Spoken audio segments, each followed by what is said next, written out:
তীব্রতা পেয়েছে যে আজ শেষ পর্যন্ত বাংলাদেশের প্রধানমন্ত্রী যিনি ছিলেন শেখ হাসিনা উনি সকাল সকাল পদত্যাগ করেন এবং তারপর সেখান থেকে তিনি বাংলাদেশ ছেড়ে চলে যান।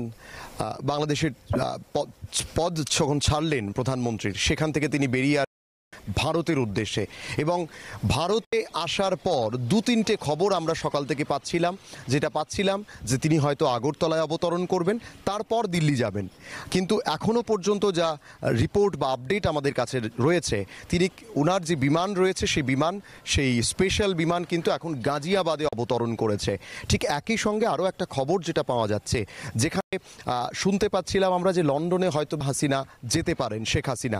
কিন্তু পরবর্তী সময় যে খবরটা আসলো আমাদের কাছে, যেটা জানা যাচ্ছে যে লন্ডন সেখানে রাজনৈতিকভাবে ওনাকে যে আশ্রয় দেওয়া, সেক্ষেত্রে লন্ডনের নিষেধাজ্ঞা রয়েছে বা লন্ডন দিতে চাইছেন না। ঠিক এই মুহূর্তে আমরা রয়েছি আখাউড়া চেকপোস্টের সামনে। আখাউড়া চেকপোস্টের ছবিটাও যদি দেখাই, এখানেও কিন্তু নিরাপত্তা একেবারেই প্রচণ্ডভাবে তোড়জোড় করে বাড়িয়ে দেওয়া হয়েছে, বিশেষ করে যেন যারা এই মুহূর্তে ঢুকতে চাইছেন, কারণ বাংলাদেশের বর্তমান পরিস্থিতি সেখানে কিন্তু অনেকটাই ভয়াবহ।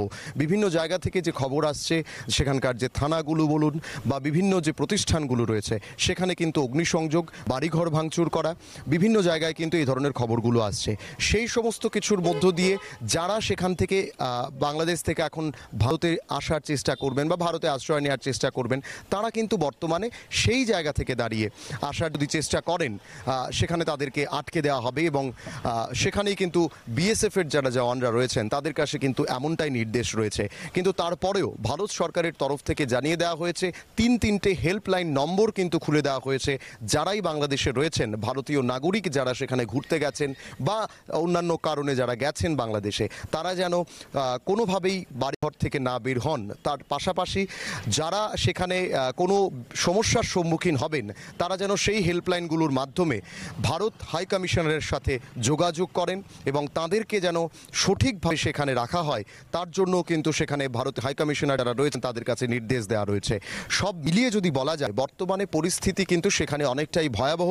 ইতিমধ্যেই বাংলাদেশে আভ্যন্তরীণ সমস্ত সমস্যা মেটানোর জন্য সেখানে আপৎকালীন একটি সরকার কিন্তু সেখানে গঠন করা হয়েছে। প্রায় 12 থেকে 13 জন সদস্য নিয়ে বাংলাদেশের যারা প্রাক্তন সেনা প্রধান রয়েছেন, বাংলাদেশের যারা নিউজের এডিটর রয়েছেন, বিভিন্ন বিশ্ববিদ্যালয়ের যারা প্রফেসর রয়েছেন, প্রিন্সিপাল রয়েছেন, তাদেরকে নিয়ে একটা আপৎকালীন সরকার গঠন করা হয়েছে। এবং যেটা শোনা যাচ্ছে যে আগামী বেশ কিছু দিনের মধ্যেই সেখানে একটা নির্বাচন অনুষ্ঠিত হবে এবং সেটা কতদিনে হবে সেটা একটা বড় প্রশ্ন। সেই দিকেই কিন্তু তাকিয়ে রয়েছে শুধু ত্রিপুরা নয়, গোটা দেশ, পাশাপাশি গোটা বিশ্ব। আর বিশেষ করে ত্রিপুরার জন্য এটা একটা চিন্তার বিষয়, কারণ আমাদের রাজ্যের 3 দিক বলা যেতে পারে বাংলাদেশ বর্ডারের মধ্যেই রয়েছে। সেই জায়গা থেকে দাঁড়িয়ে ত্রিপুরার জন্য, ত্রিপুরায় যারা বর্ডারের সিকিউরিটির দায়িত্বে রয়েছেন, তাদের কিন্তু অনুপ্রবেশকারী যারা ঢুকবেন তাদের দিকে বিশেষ নজরদারি রাখতে হবে। আখাউড়া চেকপোস্ট থেকে ক্যামেরায় বিজয় সিংহ রায়ের সঙ্গে আমি প্রসেনজিৎ, পাবলিক নাও।